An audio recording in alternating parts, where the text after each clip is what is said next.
Okay, well, welcome to the very first Your OT Tutor Connector membership official session. I've had a few sort of previews in the last few months leading up to this to give you a bit of a taste of what the sessions will involve, but this is a really official launch day for the first one. So today's session is all about just explaining what Your Connector is all about and how it will work, what the format is, where you can find everything for those that have already signed up to access the membership. And then otherwise, we'll start a little bit of content at the end as well, where I'll start talking about the foundations of OT success, which is basically how I teach students, other OTs, new grads, how to be a good OT. I found that I've sort of grouped it into 8 different sections. And it's, if you can learn these skills, it'll be helpful sort of no matter which clinical area you're working in. So before I go any further though, just like to do an acknowledgement of country. So I'd like to acknowledge the Quantamuka people, who are the traditional custodians of the lands, winds and waters where I'm situated to provide this session today. And I pay my respects to elders past, present and emerging, and acknowledge all Aboriginal and Torres Strait Islander people present today or watching the recording. So what are we going to get out of today's session? Hopefully it'll just to be able to give you a bit of a overview and become familiar with what the Yacht Connector format is, and also a little sneak preview of the program if you haven't seen that yet. And then we'll launch a little bit more into these foundations of OT success, which is what all the content basically will fit into over the course of the year. So it's all about basically helping you become a better OT who loves what you do. And this is sort of something I do not just for students, but there's also another membership more for experienced OTs, but I do have some new grads and students in there as well, which is the Alliance membership, and that's based on these same foundations. So I'll talk about why it's important to develop these as a student and an early career OT. So all the examples that I'll be talking about today are very specific to students and new grads. And then I'll also share some of the resources and supports that are linked to these foundations that are already available in the membership content. There's also some freebies available in my learning library as well, which is the free, like the free program with all my freebies in there. And then we'll also start to think hopefully about what your own strengths and experiences are, and maybe think about as we go through these foundations. So we cover the first 3, there's 8 all up. We cover the first 3 this week, and then next week's session we'll cover the remaining 5. And it's just to start thinking about why am I coming to these sessions? What do I think my main gaps are, or the main areas that I want to work on? So that I can have an idea of maybe what sort of content you'd be really interested in, and it's going to be most suitable for those that are coming along. And also for you to start thinking about where should I go to try and, focus the time that I'm spending learning, where should I target that learning? So you can go with a little bit of a plan, basically. So today we'll do a bit of introductions to who I am for those that don't know me. We'll go through the Yacht Connector program, and I'll give you a bit of a demo of where you can find everything on the learning management system. And then we'll talk about the first 3 foundations of OT success. So it's empower yourself, think like an OT, and be a proud OT nerd. And then, like I said, a little bit of planning time for what's coming up next. And if you do have any questions, then I'm happy for you to ask that either while the recording's still going, or I can stop the recording and you can ask offline if you have anything that you wanted to ask that way. But let's keep going. So for those that don't know me, you've obviously come across me somewhere. I think most people come across me either on social media like LinkedIn or Facebook or Instagram, or maybe you've heard somebody recommend some of my work before. You may have seen my YouTube channel, but I'm not sure how much you know about me. So for those that know me well, you can switch off for the next minute. Otherwise, I'll just let everybody know a little bit about me. So I've been an OT for probably 15 years now, coming on to 16. And so I graduated in 2008 with first class honours and a university medal. So I like to say I've been an OT nerd for a long time. My experience has been sort of quite varied. So I started in the public sector, but I've also worked in the private sector now, inpatient and community caseloads, primarily with adults though. So I'm not a PEDS expert OT, but in these sessions, I'll try and definitely bring in some PEDS, other OTs that I know, to share some of their experiences as well, if you have questions around that sort of practice area. But I've worked in neuro, burns, hand therapy, orthopedics, aged care, acute medicine, rehab, palliative care. So basically, if you're coming to these sessions hoping to try and upskill for your placements or for sort of future job options, chances are I've worked in a caseload similar to what you might be going into. So like I said, my current case is more NDIS. So I have a small casual role where I just work for another company doing that clinical side of things. So I'm aware of sort of a lot of the NDIS rules and some of the challenges that new grads and students are facing, either if you're on placement in in an NDIS setting or as a new grad working in one of those roles. So I've done lots of sort of quality improvement type projects and a few mini research projects that I presented at national and international conferences. I also work as a sessional academic for ACU. So basically I know I've taught some lectures myself, taught some tutorials, marked lots of university assignments, and I still do that on a regular basis. So for the students in the room, I know exactly sort of the type of things that they teach you at university, familiar with some of the things that maybe students struggle with. So that's the whole idea of maybe putting together these sessions, is to give you a bit more of a clinical perspective on some of those things that you're learning at uni, to try and help you connect the dots basically to what you need to know to be a real life OT. So I've started Your OT Tutor. It was in July 2022 officially, but probably really only been creating learning content for the last couple of years. So I started my first membership last year, and this is the first year that I'm doing anything sort of student specific. But there's lots of courses, recordings, lots of freebies as well, which I'll show you as well. If you're not quite ready for a membership, but you want to just start to suss out a little bit of what I've got on offer, then you can do that as well for free. I was a finalist for OT of the Year at the Allied Health Awards last year, which was pretty cool. So, yeah, I've been doing this sort of only for a short time, but it's already been recognised as really helpful for the OT community, which is great. I also have 2 kids, bit of a night owl, so don't ever feel that if you've got a question that comes to you in the middle of the night, you're like, oh, I don't want to send it, don't want to ding Claire's thing and wake her up or whatever. Chances are I'm still awake, so feel free to send messages at any point in time. If I respond at any time, I try to set schedules so it doesn't interrupt people's sleep, but if I ever respond out of hours, there's absolutely no expectation that you get back to me straight away outside of normal hours that suit you. Okay, so what is Your OT Tutor Connector? And I would call it Yacht Connector just for shorter. But basically, like I said, it's connecting the dots between what you learn at uni and what you need to know to be a real life OT. So basically, I created this because I did have some students reaching out because they had either failed their clinical placements and they maybe weren't sure what they were doing wrong or why they failed. And so it was really hard for them to know how they could improve for next time. Sometimes it's just that maybe they need a little bit of extra time in their clinical placements or extra practice, maybe because they have some anxiety or they've got a non-English speaking background. And there could have been other students that they just weren't keeping up with because they needed a bit more one-on-one support. Sometimes also the barrier that I found was just that you might have a supervisor who's a great clinician, but just their teaching style doesn't match your learning style. So what I do in these sessions is to basically give you another opportunity for a different way of learning some of the common things that you might come across at uni and in a new grad year.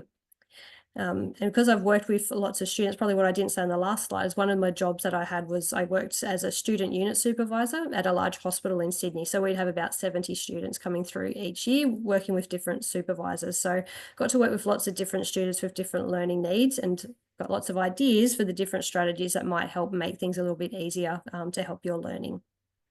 And what I use a lot of is lots of case studies, lots of step-by-step frameworks and breaking down complex things to try and make it a little bit more simple to get your head around, basically, and to really understand what are we talking about when we're talking about the clinical reasoning behind things. So I was working some one-on-one with some students, but I found that there's probably more need than what I could actually do one-on-one. So that's why I thought this group format could hopefully make it a little bit more cost effective as well, make it more available to more students and new grads. And then hopefully there'll be also, as the group grows, there might be some more opportunities for a bit more community. So answering each other's questions, maybe even buddying up with other people that are looking for someone to practice with. So I'll go through the program in a minute, basically, but the practical side, it'll include some practical workshops. So every week there'll be a session that I know you guys are busy, it's hard to fit into your schedule and it's going to be a weekly thing. So I'm not going to take 2 hours of your time every week. I want to make it as efficient as possible to try and take away, one little skill that you can build each week. So the sessions will be kept to anywhere between 30 to 45 minutes. And they're really practical in nature. So like I said, case studies, templates, step-by-step processes to try and make it really helpful. And the other thing that sort of with the program you'll see is that the dates and the times change. And I know it's pretty annoying if you're someone that likes it locked into a certain time or day each week, but then it's hard if somebody's always working that time, they can't come at all. So I've tried to mix it around to accommodate a few different schedules. There'll also be opportunities for practicing things. So sometimes that will happen more like a homework type activity that I'll give you that you can practice outside of the sessions. Or if we've got enough people attending the live sessions that are able to participate, we can do some sort of role plays or have a go at doing things during the session itself. So not going to smash you with role plays first up. And like I say, sometimes I get lots of eye rolls when we talk about that, but really you can watch these things as much as you like, you can read about things, but until you actually have a go at doing it yourself, that's where the real learning will happen. If you do miss any of the live sessions, they're all going to be recorded and they're going to be added to on-demand content in the learning management system, which I'll show you. Usually should be able to do that the same day unless there's any Zoom hiccups. So you'll be able to jump on, if you miss the live session during the day, you can jump on at nighttime and watch it straight away. You'll be able to watch it like on a laptop, or you can also download a mobile app for free. So if you're someone that likes to go for a walk or go to the gym and you want to even just listen to the session as a starting point, you can basically play it like a podcast style on your phone on the mobile app. So I'll show you a little bit about where to find everything soon. The Q&A side of things, so there's a session every week, but every fourth week, instead of me basically throwing content at you, it's your opportunity to ask questions. So you can basically ask me anything about anything. So maybe there's a question you asked your university lecturer and the answer you got still doesn't quite make sense. Maybe trying to get your head around a particular assessment tool, or, maybe you're out on placement and you've got a bit of a tricky situation and you're trying to work out the best way to handle that. Then we can, definitely answer those sorts of questions. If you do any of the sort of homework tasks that we might set and you want to check your answers, show some examples of like your documentation, things like that, we can use those Q&A sessions for touching base and learning that way as well. Mostly it'll be me running those, but like I said, I do have lots of contacts of really experienced OTs that are actually quite keen to come and share their knowledge with you guys as well. So there'll be opportunities for other people to come along to a Q&A session, and we might target those sessions around a specific topic area or something like that. So for example, I've already got someone lined up that's keen to come and do a Q&A just about working with equipment suppliers. So she's an OT that works sort of as an equipment rep in a way, but she's more like an educator. So she can tell us lots about assistive technology and even just the ins and outs of working with suppliers and all those sorts of things, which are really helpful to know as a new grad, and even if you're sort of on placement, particularly in the private sector. And then the final point there is a bit of community. So the moment, just doing things sort of easing in slightly, there'll be a discussion board, which I'll show you, which is pretty, not high tech at all, probably what you're used to seeing in some of your university learning management systems. But I'll turn it into a little bit more of a community option. So there is a free Facebook group that you guys can join as well for Your OT Tutor. But I'm going to create a different sort of space within the learning management system as well. So if you're not keen on social media, you don't need to go into it that way to be able to jump in, check for posts from other people, and sort of even do direct messaging with other members as well. So that's all coming sort of once we get a little bit more into it and we sort of build up the numbers of the group a little bit more. So now we'll go through the program. So I will, if you haven't seen it already, you can download it from the website, but let me just see if I can quickly drop it in the chat for you, and you should be able to just download it straight away and open it while I bring it up. Oops, come on, send, there we go. And let me jump back to my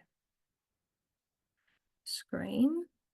So assuming you guys are seeing that still. Yep. So basically this program, I've planned for a year in advance, but life happens. If I get sick or something happens that I need to change it, the December sessions may change the date and time. So don't feel like you have to lock it all into your schedule straight away. Maybe a month or two in advance is probably a good thing to block out your schedule.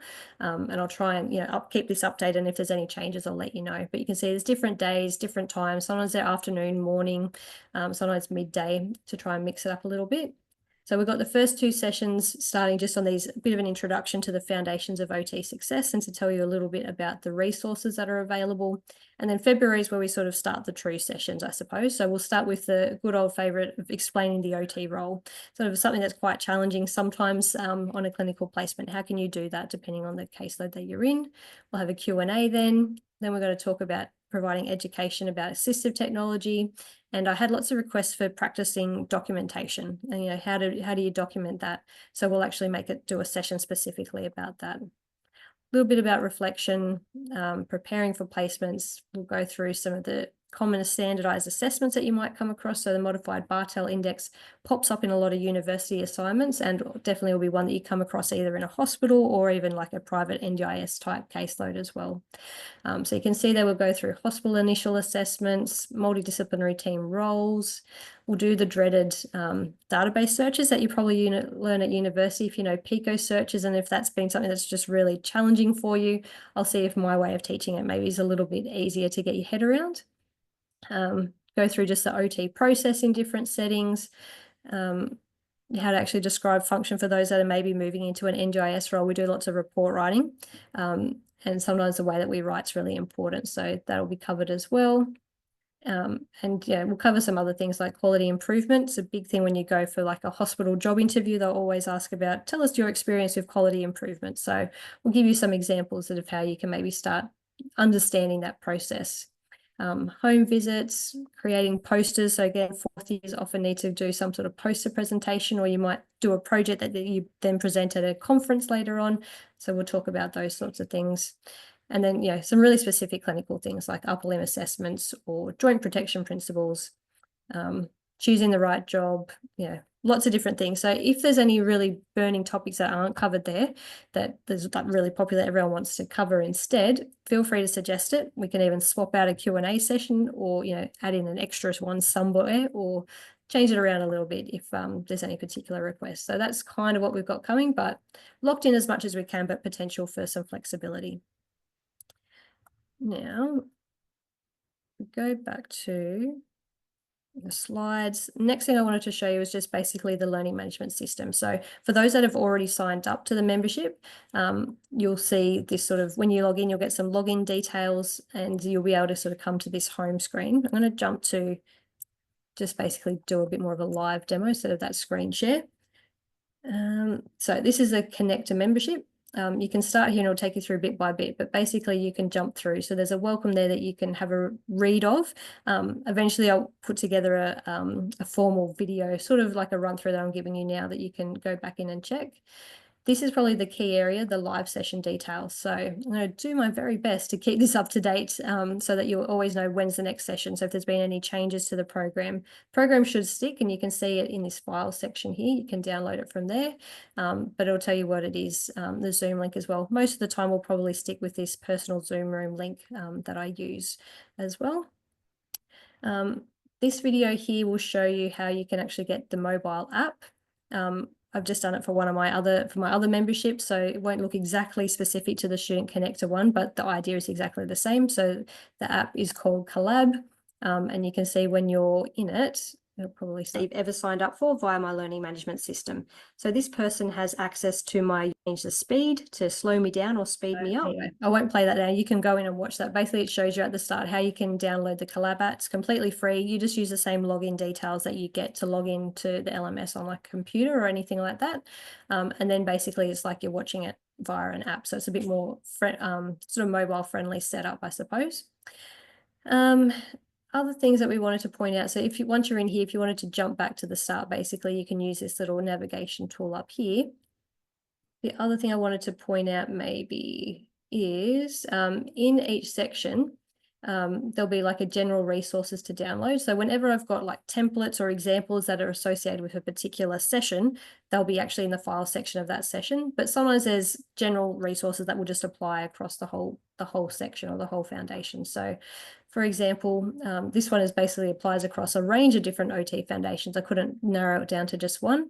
So there's just some general sort of clinical reasoning questions. These are kind of more practice questions for those that are wanting that extra homework or to test themselves or those sorts of things. Basically, this file section on a mobile app, it'll be sort of down the bottom under the text, but on the laptop, it's just to the side. Basically, all you do is just click on it and it'll open up as a download, and then you can watch it there. It's just jumped across to the wrong computer, but you get the idea. So you can watch that, download those, save them, use them however you like. Ideally, don't publish them on the internet and distribute them, because basically these are just for Yacht Connector members. It's sort of the benefit of paying the small amount to come as the membership is you get access to some of these things. So try to keep it to yourself unless you know it's one of my freely available ones. Jump back here to watch a video, so like a recording of a session. I'll put it under the session, the topic that it's linked to, and I'll make it really clear. I'll probably send out an email once a week that says the recording's available and where you can find it, so it's easy to jump to. But for example, if I go to one that's in here already, so these are some of the ones that I ran sort of in the lead up to this that are kind of like the example sessions. You can actually jump in and watch now as well. So you've got a little bit, you can get started straight away. But basically with the video, jump to this settings area. If you're someone that likes to, listen and fast forward, then you can definitely speed me up. Or if maybe you're someone whose English is your second language and I talk too fast, then you can actually slow down the speed as well, to make it a little bit easier to keep up with. Obviously, some of the sessions that we go through, I'll throw lots of different activities and examples at you. But if you're watching the recording, the benefit is you can pause it. You can stop and write your own notes, have a go at doing the activities before checking answers. So you can do that as well. And like I said, file section will have anything that you need to download associated with that session. The discussion board, I say it's pretty basic at the moment, but if you do have a question, you can email me directly, or if it's sort of just a general question that you think others may be interested in. Down the bottom here, if you keep scrolling down, there's a discussion board. That video will just show you how a general discussion board works. Again, it's for one of my other courses, but not specific to this, but the idea is the same. So you can work out whether you want to send it just to me. Public will mean that everybody can see it. You just type your message in and then click post, and then it'll pop up and then other people can see it. And I'll try and monitor that discussion board every day or two. I say if it's urgent, feel free to email me though. And probably the other thing, once you're in here, if we scroll, you might have just noticed right down the bottom, there's a little bit more about the normal Facebook group, tells you how to join that. If you're someone that doesn't really want to log into a system, but you just want to check out a few videos, then I'm on YouTube as well. And then if you're maybe a new grad and you're thinking, oh, this is maybe a bit too basic to what I was thinking, then there's another membership as well called the Yacht Alliance. So there's a bit more information about that. The other thing when you sign up to the connector, so some of you may already have heard that I used to have all my freebie stuff, just, one download at a time. Over the Christmas holidays, I put them into one space. So basically it's now called the Learning Library. It'll look like this button here. So basically if you sign up for any of my other courses or other things where they've got their separate sort of login, their separate little course tile, it's only ever the one login detail. So you don't need to remember lots of passwords. It will just pop up here. So the Learning Library, you'll be able to access even if you're a paying member of Yacht Connector and you decide, I need to have a pause for whatever reason. The Learning Library is free for everyone. Or if you want to have a bit of a taster to see, do I really want to do any of Claire's sessions? The Learning Library is a way that you can sign up. I think I've had nearly 600 people sign up in the last month since it launched. So hopefully it means that it's quite popular content, that it's stuff that's been available for a long time. It's just made it a bit easier to find. So you can jump in and find that there. And I say there's also the YouTube channel as well. So you may be thinking, well, there's already so much stuff in the Learning Library. Why do I need to pay for the Connector membership? Basically, the Connector membership's a little bit bare at the moment. It's got the essentials, but all the live sessions that I'm running now, except for this one, this was a freely available one, but future ones, they're going to be members only. So those recordings, you'll need to actually sign up for the Connector membership if you want to see all those sessions that I showed you in the program. They'll be for paying members only. The Learning Library is a bit of a bonus to start with. I'm also looking to hopefully get some companies on board to sponsor some scholarships for students. So if you're really, really tight financially and a really tight budget, I know lots of students, money's hard to come by, then that's, keep that in mind that I might be able to offer those. So feel free to reach out and let me know that you're interested and what the barrier is to being able to come. And I'll see what I can sort out to get you on board as well. But obviously, hopefully there's a few people that can afford to pay so that I can keep running these sessions for you all.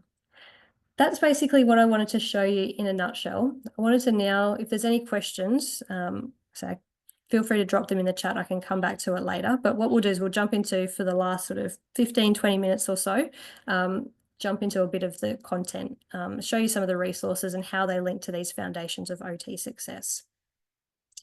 So let me just bring up my slides again. Okay. So basically, this is sort of what they are, the 8 in a nutshell. I'm not going to go through them all individually because we'll do that over the next sessions. But it starts with, so the first 2 that we're going to cover today are about empowering yourself, thinking like an OT, and being a proud OT nerd. And like I said, from all the different areas that I've worked in, I've found that basically these 8 things, they're common across any OT caseload, any OT setting, whether you work in peds in a clinic or a busy hospital, community OT NDIS role, even in op rehab or something like that, or starting to move away from traditional OT clinical work. These skills are still really important to be able to get your head around. And sometimes what we find is in really busy, complex caseloads, like for example, the NDIS new grad positions, maybe where you're still learning so much all at once, you can forget some of these basic, really foundational skills that will really make your job a lot easier. And set you up to be a better OT. And if you're feeling like a better OT, then hopefully you're loving what you do as well. So let's start with empower yourself. So that's all about looking after yourself so that you can look after others. So these are some of the things that it includes. So self-reflection is one of the first ones. I can feel the eye rolls already, but I know that's drilled into you a lot at uni. Gibbs model might get a mention, but I'm not going to drill it into you. There's other ways that you can reflect, but basically it's just thinking about how can you be thinking about the way that you're doing things so that you can improve and get better. Supervision, so that comes into this section, and for you guys it's more about how can you be a good supervisee. So how can you go into your supervision sessions with your placement supervisor, or if you're a new grad, your sort of clinical supervisor, and get the most out of those sessions. Values, so that's making sure that you, maybe if you're looking at choosing a job, are you working somewhere that aligns with sort of what you think OT is and how you'd like to work as an OT? CPD, it's all about not just rocking up to a random session that sounds like it's an interesting topic. It can be really sort of structured in terms of the type of CPD that you do and the topics that you do to get the most out of your learning. Career progression is probably one that's bigger on the radar of more experienced OTs, but if you're a really ambitious student, you may already be thinking about where you'd like to be in 10 years' time, and there's no harm in that. It's always good to have a bit of direction as well, so we can touch on those things. Self-management, so that's things like time management, organization, sort of recognizing what your own scope of practice or limitations are, and managing situations like when you're feeling a bit overwhelmed with a busy caseload, or how do you prioritize a busy caseload so that you're making the most of your time. So we'll cover some of those things in the sessions. And then resilience as well, so you can manage some of those challenges you might come up across. And I know a lot of students and new grads may sort of feel a bit worried because they hear lots of new grads are burning out. That's all really tough. It's easy to get a job, tougher to stay in a job. But it can really make a difference, the team that you choose. And we'll be talking about some of those things. You're welcome to ask me questions in the Q&A about choosing employers as well, if that's sort of a big concern for you. So how can you get better at this side of things? So you'd be thrilled to know that it's learning that reflection, the ability to self-reflect and be really self-directed in your learning, be really helpful. So probably back in the day when I was a new grad, maybe was it 15 years ago, it was very much more like an apprenticeship type model. You'd have like a supervisor that you kind of just followed everywhere, like a little apprentice, and they taught you things on the job and things like that. There are still some caseloads that are set up that way, but a lot of the new grad jobs are, you're kind of out on your own. You may just have an external supervisor that's not even based in your workplace. Or if they are based in your workplace, you're only sort of touching base every now and then because you're maybe both community based and not sort of in the same ward together or same OT department together. So being really good at being a self-directed learner can be really helpful. So that's why part of these sessions will be optional homework tasks, set up a bit of a crazy schedule for you to try and work out what you're going to prioritize and what sessions you want to come to live, maybe how you might fit in the on-demand things as well. Thinking about how you like to learn. So and this would be really helpful when you're out on placements, that you can tell your supervisor, are you someone that's like, nope, throw me in, I just like to learn on the job and watch and learn as I'm doing? Or are you someone that needs to watch, think about it, read a little bit about whatever assessment is they're doing first so you fully understand it before you dive into it? So if you can be really reflect on sort of how you like to learn and then share that with supervisors, it can make your placement experience and learning as a new grad much easier. What are your values? So just starting to think about setting you up for choosing the right job. So when you're out on a clinical placement, I know sometimes you don't get a lot of choice for the type of placement you're set out on, but start to think about what parts of that of that placement did you like or not like, and why? So if it's a busy hospital setting, did you love it? And was it because, you know, it was a quick, busy, fast-paced environment, or was it having a multidisciplinary team around you? Versus if you were out on a community private sector sort of NDIS placement and found it really challenging, what part of it was challenging? Was it, you know, the variety in the caseload was too much, or was it sort of spending a lot of time isolated and not really having people around you to bounce ideas off? Some people thrive with that, others really find it challenging. So if you can start to think about those as you're going through your placements, it will set you up to choosing the right job. Hopefully that will suit your learning style and how you like to work once you're an OT.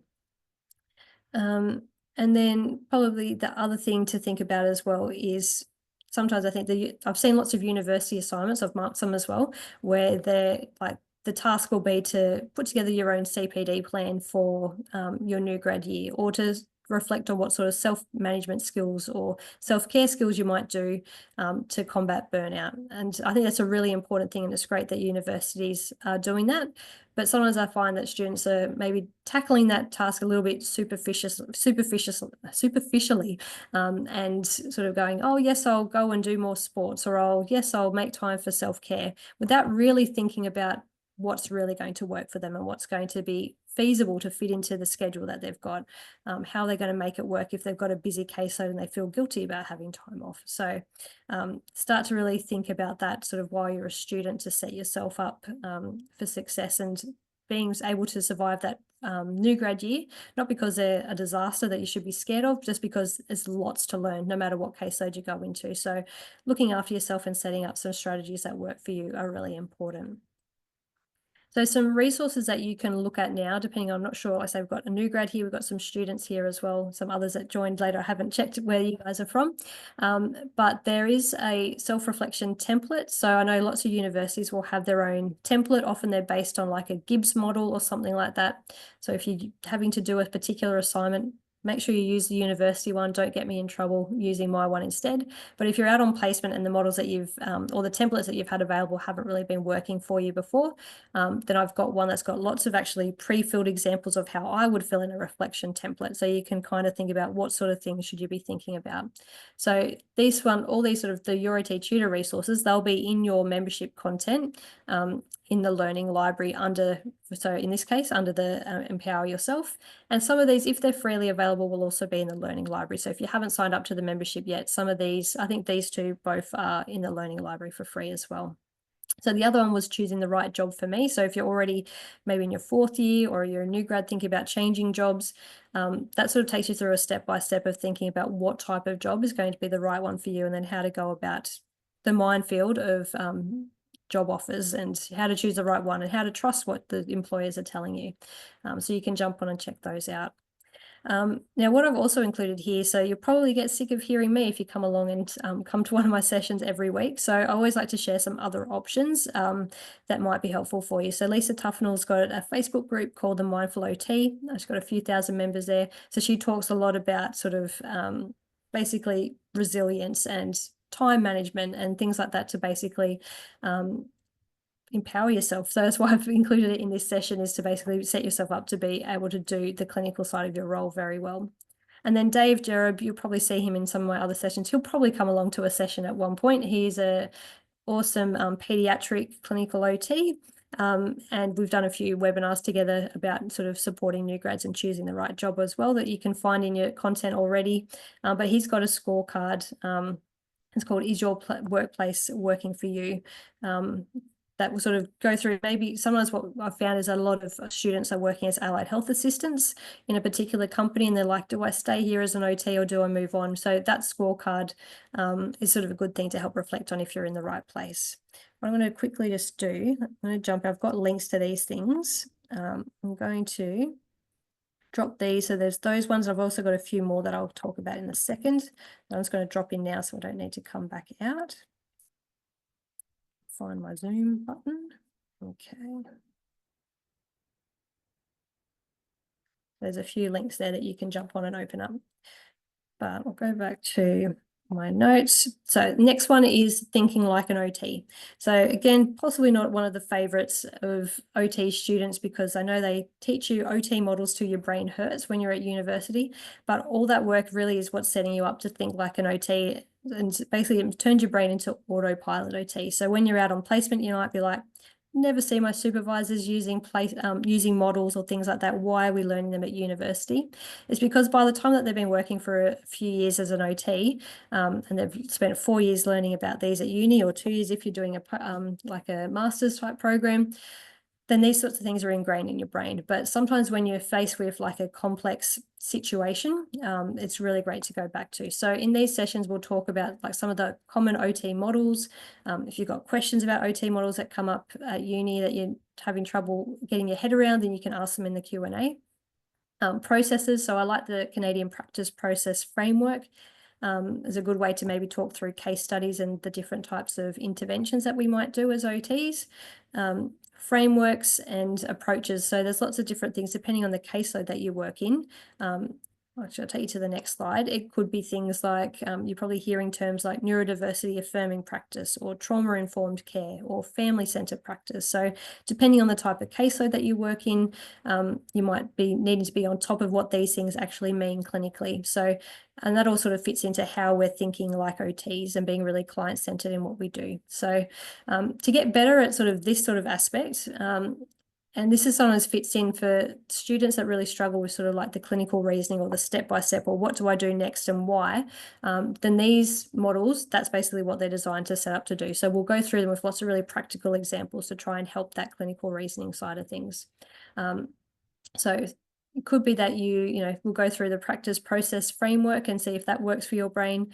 We'll use OT models. We'll start with something simple like the PEO probably, but there's lots of different ones out there.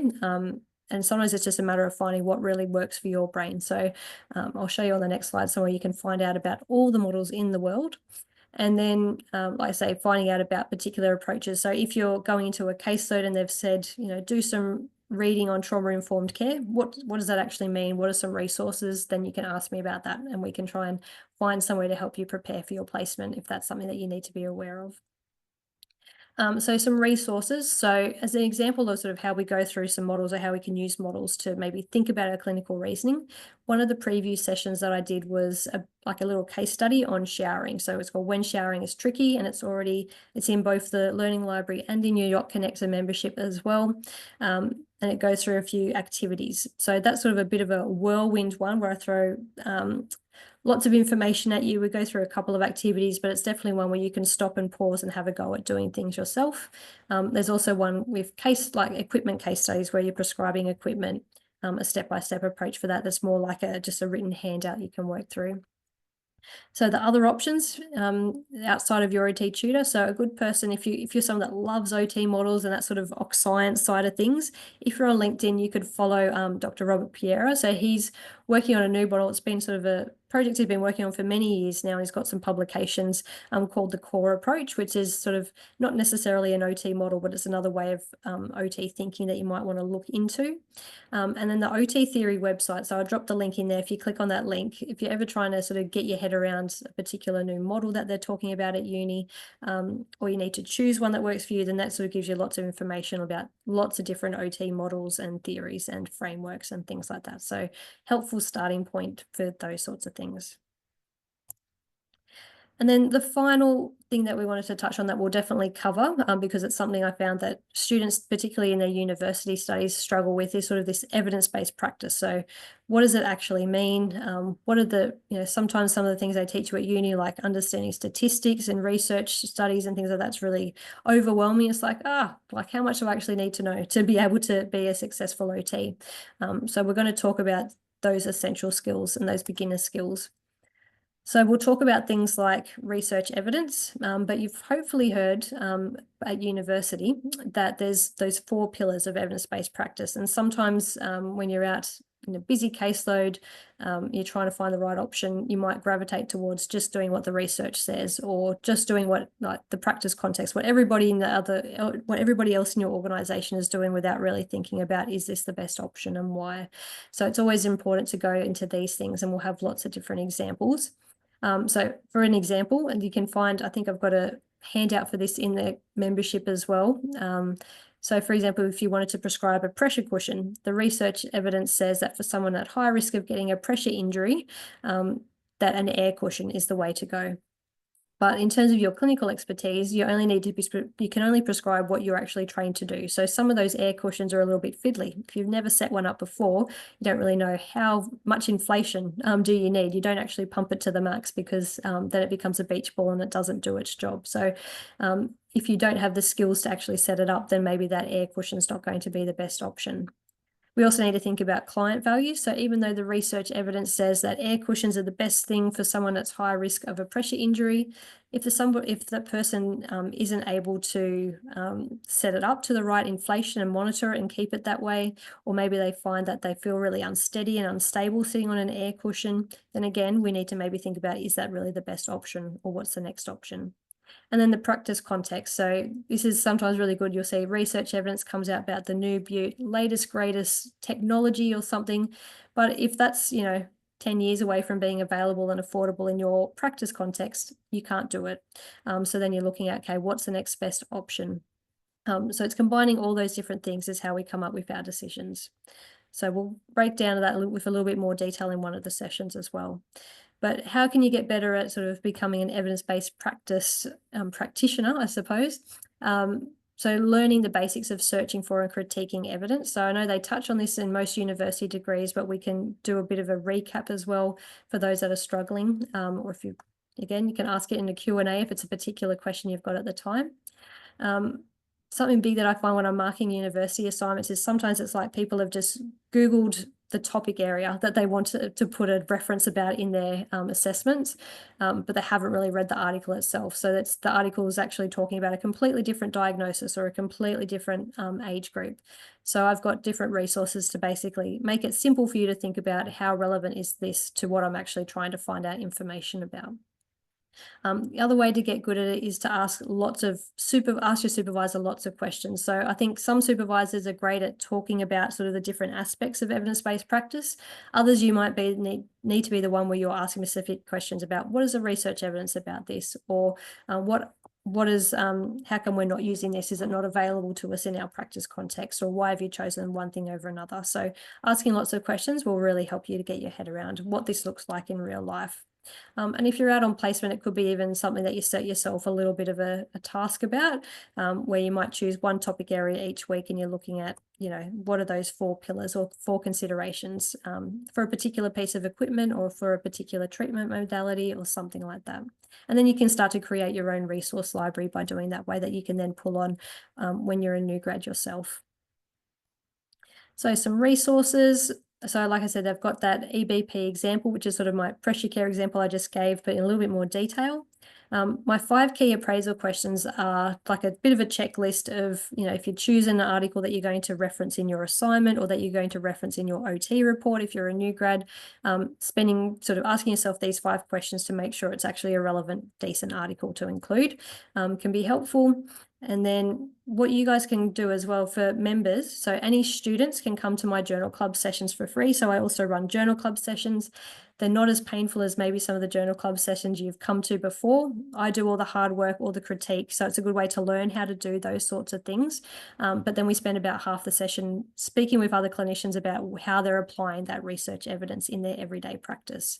So what I'm doing by next month is that all my recorded sessions, I think I've got about 15 from the last 2 years, maybe 16, I'm going to put in a separate tile that will then be part of your membership for those that sign up to the Connector membership. If you're a student though, and you're interested in a particular recording, you can let me know and I can give you access to that for free. There's 5 live sessions every year as well. Haven't decided on all the topic areas, but I'll keep you in the loop with when they're available, if you'd like to come along to those. And then the other option that's not me is that there's a link in there that I sent in the chat. There's something called research review. So if there's a particular area of practice that you're really interested in and you're a bit of an OT nerd that loves research and those sorts of things, you can sign up for it's basically like a review newsletter that comes out about some of the top articles that have been released in that topic area. So it's good to come along and have a look at. And I can see we're right on to when I was planning to finish, so I'm not too bad behind schedule, but basically stop and have a think about what was your big take-home message and what will you do next. So a little bit of a different session. There's clinical sessions that we cover in future. This will make a little bit more sense. But even if today it was just whether you're thinking about, yep, definitely interested in the Connector membership or not quite ready for it yet, but I'm going to check out the learning library. You've got a particular question for me, you're able to ask that straight away. Or for those that are maybe interested in these foundations of OT success and maybe you're already starting to think about which area do I really want to focus on, there's one little bonus thing for you. So there's a self-assessment quiz. When I stop this, I don't think I've actually got the link saved separately, so I'll get that to you for those that are interested, but it's actually built into your membership and into the learning library, so you can find it there. It's probably easier. But basically it just takes you through a bit of a quiz in terms of these different foundations and reflect on, how well you're doing in each one. And then depending on what you put as your results, if you actually put your email address, it'll send you some examples of some resources that might be helpful for you to look into as well. So that's the end of me talking at you. If you have any questions, you're welcome to put them in the chat now and ask. Otherwise, what I'll do is I'll stop the recording, and those that wanted to ask a question off the recording, you're welcome to do that. If you did have a question you wanted to ask separately, if you're someone watching the recording, then you'll be able to send me an email. There's a website, has a contact form as well you're welcome to use. Or if you're interested in seeing what else I've got available, some of these other things I've mentioned, then there's a link tree as well that you can find me in. So thank you for those that came along today. Thanks for coming to the live session. And hopefully I'll catch you at some of the future sessions where we'll dive a little bit more into some of these topics, some of the practical skills in a little bit more detail. But thanks for coming, and let me know if you have any questions.